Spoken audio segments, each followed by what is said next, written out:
नाज़रीन, Islamabad high court PTI chairman ऐं बानी पीटीआई जी मुलाक़ात कराइण जो हुकुम ॾेई छॾियो आहे। तहरीक इंसाफ़ जे चेयरमैन बैरिस्टर गौहर खान तरफ़ां दाख़िल करायल दरख़्वास्त ॿुधणी थी आहे। ॿुधणी दौरान जस्टिस मियां गुल हसन औरंगज़ेब रिमार्क्स ॾींदे चयो आहे त निगरान सरकार जी निगरानी में ख़ौफ़नाक निज़ाम हली रहियो आहे। इलेक्शन लाइ मुशावरत जी बि इजाज़त नाहे। जस्टिस गुल हसन औरंगज़ेब इन रिमार्क्स में वधीक चयो त पीटीआई जी मौजूदा चेयरमैन ऐं अॻूणे चेयरमैन विच में मुलाक़ात ते एतिराज़ सां निगरान हुकूमत जी गैर जानिबदारी ते सवाल उथनि था। छा निगरान हुकूमत चूंडनि खे डीरील करणु चाहे थी? ॿुधणी दौरान अटॉर्नी जनरल ऐं एडवोकेट जनरल पीटीआई जी दरख़्वास्त ते एतिराज़ वाराया, जेके अदालत रद्द करे छॾिया। हिकु भेरो ॿीहर अवां सां ब्रेकिंग न्यूज़ शेयर कयूं पिया। Islamabad high court PTI chairman ऐं बानी पीटीआई जी मुलाक़ात कराइण जो हुकुम ॾेई छॾियो आहे।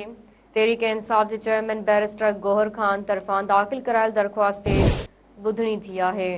ॿुधणी दौरान जस्टिस मियां गुल हसन औरंगज़ेब रिमार्क्स ॾींदे चयो आहे त निगरान सरकार जी निगरानी में ख़ौफ़नाक निज़ाम हली रहियो आहे। इलेक्शन लाइ मुशावरत जी बि इजाज़त नाहे। जस्टिस गुल हसन औरंगज़ेब इन रिमार्क्स में वधीक चयो त पीटीआई जे मौजूदा चेयरमैन ऐं अॻूणे चेयरमैन विच में मुलाक़ात ते एतिराज़ सां निगरान हुकूमत जी गैर जानिबदारी ते सवाल उथनि था। छा निगरान हुकूमत चूंडनि खे डीरील करणु चाहे थी? ॿुधणी दौरान अटॉर्नी जनरल ऐं एडवोकेट जनरल पीटीआई जी दरख़्वास्त ते एतिराज़ वाराया, जेके अदालत रद्द करे छॾिया।